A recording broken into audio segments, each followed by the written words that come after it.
Proverbs 7 is one of the most vivid chapters in the book of wisdom. It doesn't speak in theories, it tells a story.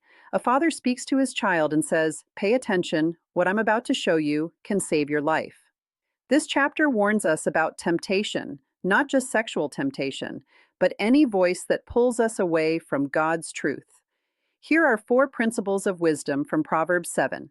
Number one, guard wisdom like treasure.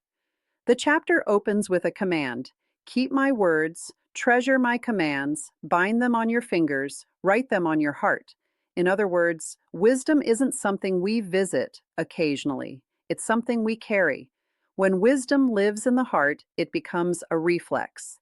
It speaks before temptation has time to settle in. Number two, the setup of temptation. Proverbs 7 then shifts into a scene where the writer watches a young man who lacks judgment. He isn't attacked by temptation. He walks toward it. He lingers near the corner, near the door, near the place where wisdom warned him not to go. This is a powerful reminder. Temptation often begins with proximity. What we allow near us eventually shapes us. Number three, the voice of deception. The woman in the story represents more than immorality. She represents deception. Her words are smooth, spiritual sounding, and reassuring. She removes fear, minimizes consequence, and promises pleasure without cost. Proverbs 7 exposes how temptation rarely looks dangerous at first. It sounds reasonable, it feels inviting, but it hides the outcome. Number four, the consequence revealed. The chapter ends with strong imagery. An ox led to slaughter, a bird rushing into a snare. This isn't meant to shame, it's meant to wake us up.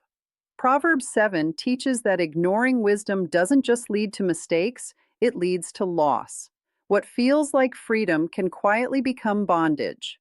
Bringing it all together, the final warning is clear. Don't let your heart turn aside. Wisdom is calling early, loudly, and lovingly. If we listen, it keeps us from paths that promise life but lead to destruction. Proverbs 7 reminds us that obedience isn't restriction, it's protection. Lord, help us treasure your wisdom in our hearts so we may recognize deception, resist temptation, and walk in the path that leads to life. Amen.